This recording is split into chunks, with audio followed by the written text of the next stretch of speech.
In this video we're going to show you how to remove the front wiper arms, wiper motor and linkage from a Golf Mk7.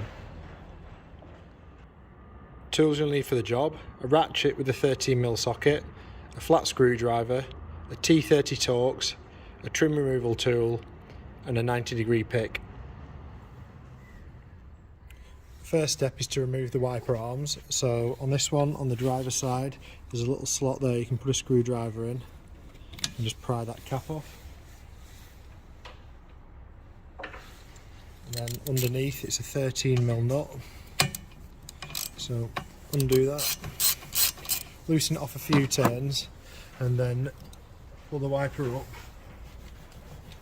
Just give it a wiggle and then you'll feel it come loose, and then you can undo the nut the rest of the way.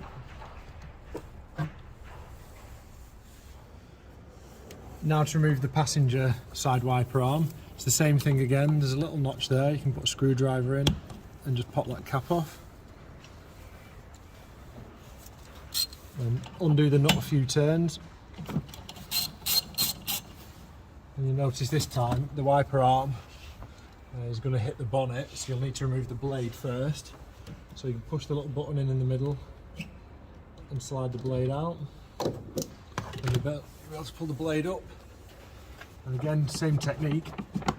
Give it a wiggle, and once it goes loose, remove the nut and remove the arm. Now we've got to remove the scuttle panel.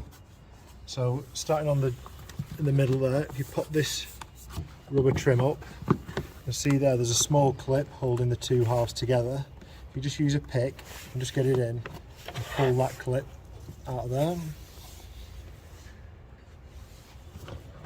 And there's another one here on this side.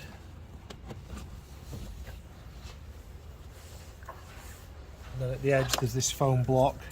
There's a push fit clip on the underside, so if you're using a trim tool, just get it in about there and just pop it up out of the hole, and then you can just sort of like wiggle that forward and take that out. Now to remove this part, starting at one end, just pull it up and it's just pushed in straight down into a little channel below the windscreen. If you just wiggle one side, you just notice there it'll pop out. As it pops out, just work your way along. It gets easier so you can get your hands in as you work along.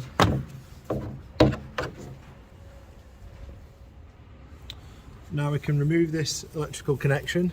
So if you just push on the tab and slide that off. And then also this crash sensor here, you need to move that out of the way to get it out. You can leave it plugged in. It's just one T30 Torx on the top.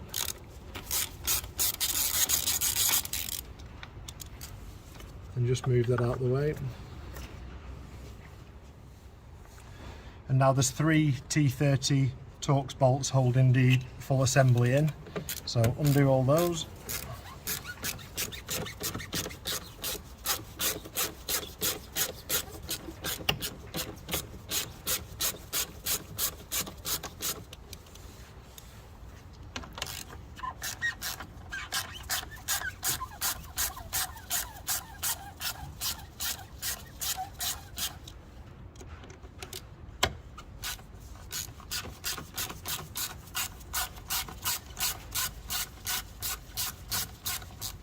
So when they're undone, the assembly should be pretty much loose. And now you should be able to carefully, just keeping the wiring aside, just guide it out the hole. And that's the assembly removed.